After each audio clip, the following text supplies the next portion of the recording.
So Ray, thank you very much, and you're on. Great, thank you very much.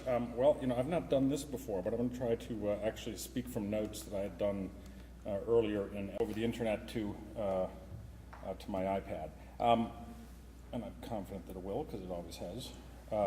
Aren't they great devices? Oh, yeah. Anyway, what I want to talk about is really more of a context setting, because in terms of identity and healthcare, I'm certainly not an expert in the technology of identity. I'm not really an expert in anything. I've changed positions so frequently in my career. I'm definitely a generalist. But as I think about identity and healthcare, to me, the fundamental question is what are the business models that will support the services that we're talking about, because there's certainly not a lack of technologies that work, and we can look at lots of other industries for comparables or for roughly comparable situations and find technologies that are used to perfectly good effect, and yet healthcare consistently and persistently underinvests in information technology generally and identity technology specifically. And why is that? Is that going to change? And if it is going to change, what are the implications of that for identity services? And so what I'd like to do is talk about identity services in that general way. I don't know if it's possible. Is it expecting too much to on the fly be able to plug in an iPad to display? It isn't much. It's just it would be like 12 little bullet points. So you wouldn't have to look at me. It would give you something, or everybody could turn around and look at the. I won't be offended. On the laptop, I think? It's not. I mean, it's really extremely. Excuse me, we do have a dongle. We have a dongle for that. Actually, we have a dongle for that. Oh, for the iPad. That's fine. I've got one, but I left it at the office. I wasn't thinking of. I came from home. All right, this is really. I don't want to kill the moment by sort of. Yeah, exactly. I was Adaptable. Thanks for the gift here. Oh, you know what I think? I'm going to have to probably copy this to Pages because not all applications display on. Okay. So I can do that when we're talking. yeah, why don't you do that? Okay. Okay. So I think, and really what I want to talk about is payment reform, because this is certainly, I think it's a certainty that this will be the largest. Sure. Oh, yeah. Still out this way. Particularly in Massachusetts, where access reform has largely been accomplished, and in other states they'll be working on. There you go. And put this in your pocket. Exactly. I mean, walk in and not stand on one foot. Randy, welcome to being entertaining for those who are not from Massachusetts. When you say access has largely been achieved here, what do you mean? Sure. The healthcare reform bill that Governor Romney pioneered that has given us 98.5% insurance coverage. I'm not trying to be partisan. So access to insurance and therefore health care.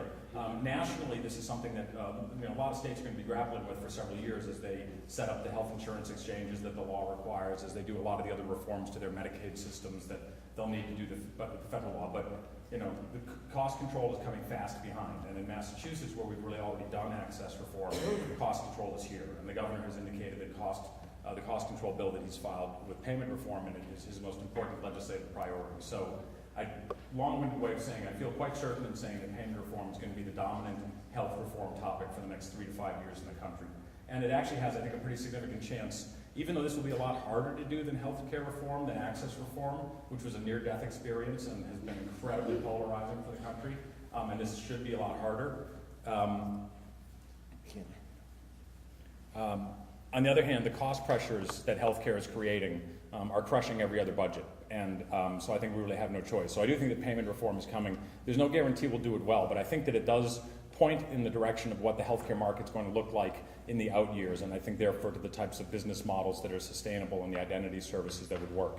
So in thinking about our healthcare system, one of the really peculiar things about it, it's dysfunctional for a whole variety of reasons. Evernote's on the first page. Oh, okay.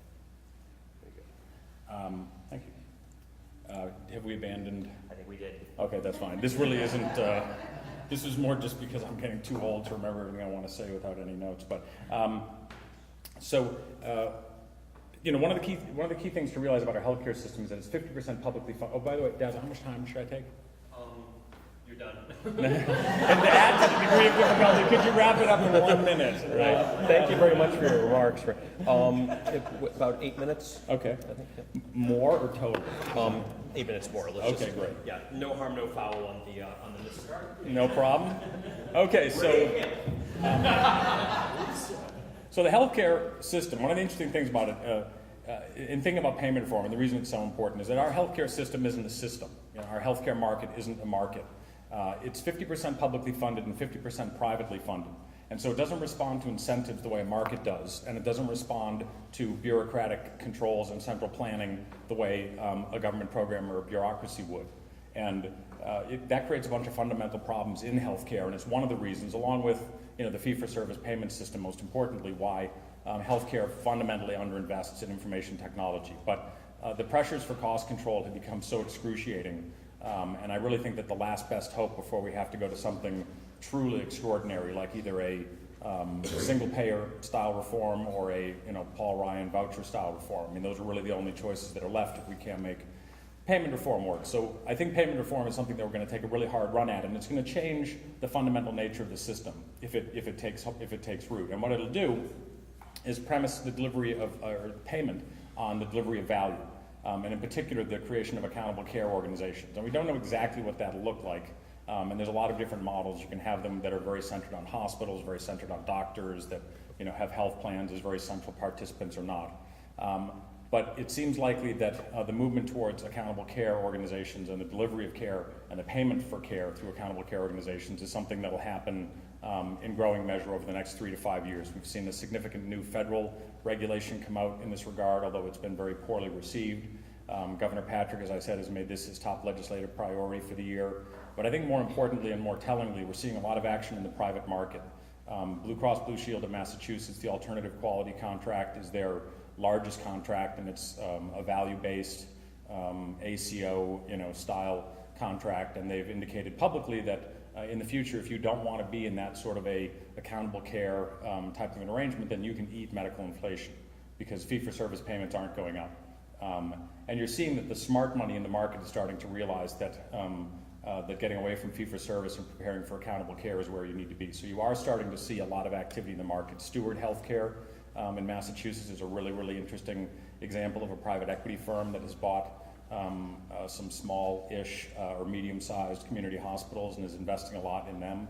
Atrius Health in Massachusetts is a really notable accountable care organization. So as these start to take root, if this plays out the way the reformers are talking about it, it implies a market where integration happens like it does in other industries, which I find very encouraging, because the vision of interoperability and integration in healthcare always had a distinct air of unreality about it. It was everybody was going to be interoperable with everybody else. And if you think about that, I mean, as impressive as, say, Dell's supply chain integration is, and as impressive as HP's supply chain integration is, Dell and HP's supply chains aren't cross-integrated. It's not as if any one person from one can plug into the other. And that's what we were claiming we were expecting from healthcare, that level of information anywhere, anytime. In an ACO world, it's more like you have a couple of competitors, not competing in the same way that private companies do, but healthcare delivery organizations, where integration occurs within the full spectrum of care delivery, from primary care through hospitalization, specialty services, and all of that. And just like in a supply chain like a Dell or an HP, there's some partners, trading partners, where interoperability is so critical that the dominant partner, the Dell and the Dell supply chain, dictates what software you're going to use, what hardware you're going to run. I mean, it's a high level of integration. And then further out from the center of that supply chain, it could be conformance to certain standards, certain web-based applications for supply chain management, things like that. So there's different levels of integration depending on where you are in the supply chain. That makes sense for healthcare. For the first time, you can kind of imagine, health information exchange in healthcare having business value if it was organized around accountable care organizations sharing information as they need to deliver, care in a value-based model. So suddenly, it starts to feel more like other industries in terms of, how you would invest in IT and how you would use information technology. So I think, just to wrap it up within the confines of the amount of time available, I think as you think about identity, you've got to be thinking about what is the structure of the market that's going to support identity services. And we can talk about this, more in the question and answer part of this, but I think that the movement to accountable care and new payment models will be the dominant reform initiative in healthcare over the next couple of years, because we've got to get a handle on costs. That has some very distinct implications for how we, how the market gets organized, and I think that in turn has implications for the types of business services that are sustainable. So I'll bring in for landing there, stop juggling and all that, and that's it.